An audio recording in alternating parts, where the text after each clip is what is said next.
Every year in D.C., the kickoff to the event surrounding Memorial Day happens at the D.C. War Memorial to local victims of the First World War.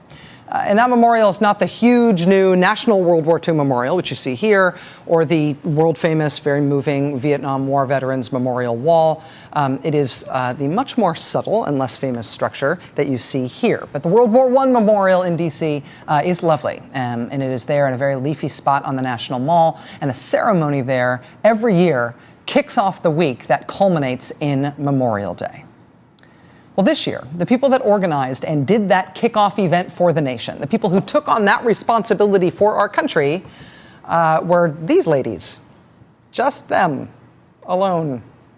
Instead of a formal ceremony with a bugler playing taps, instead of dignitaries assembled to hear speeches and a formal program, instead of a crowd waiting there to hear the speeches or public prayer or something. No, this year, these three women, along with a military.com reporter who was one of the few people there to cover the event, they just held their own brief moment of silence after putting wreaths at the memorial.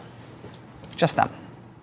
This year, this commemoration became a freelance gig just for those patriotic Americans working on their own, because the National Park Service, which usually pays about $1,000 to cover the cost of those proceedings, this year, the National Park Service could not do it.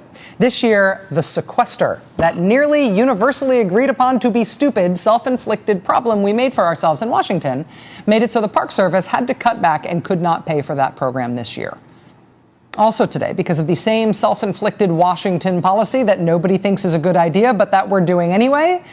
Also today, the EPA stopped working on some of their criminal investigations. And today, the EPA did no site inspections anywhere in the country. Also today, the White House Office of Management and Budget did not do any managing of the budget, which means, again, because of this stupid budget-related problem that no one said they wanted but have to have anyway, the people who supposedly work on fixing stupid budget problems could not even work today because of the stupid budget problem. And if you needed help on a tax-related matter, today was also not your day. Today, all 400 taxpayer assistance centers across the country were closed. If you had to call the IRS toll-free hotline for help about something, it was closed. If you needed to contact the IRS Taxpayer Advocate Service, it was closed. If you are waiting on your tax return, I'm sorry to say today, 0 tax returns were processed.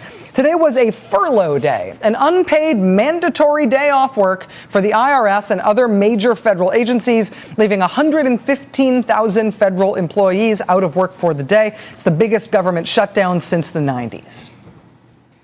Now, the IRS, of course, is embroiled in its big Washington scandal right now. The IRS executive who took the fifth so dramatically at that congressional hearing earlier this week, she did not get fired, but she did get put on administrative leave, and somebody else has now replaced her in her IRS job.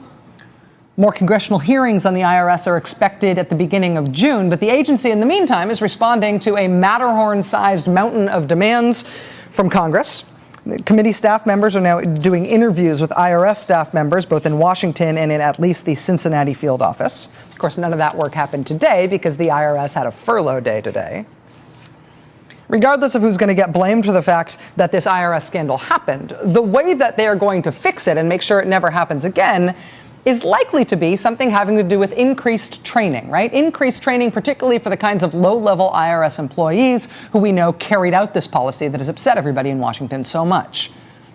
An especially hit area in the IRS budget by the Sequester is the IRS training budget. So we're doing less of that now than ever. Times like this in the news are sometimes overwhelming. It's almost like the new problems we are creating can barely keep up with the old ones we are not fixing.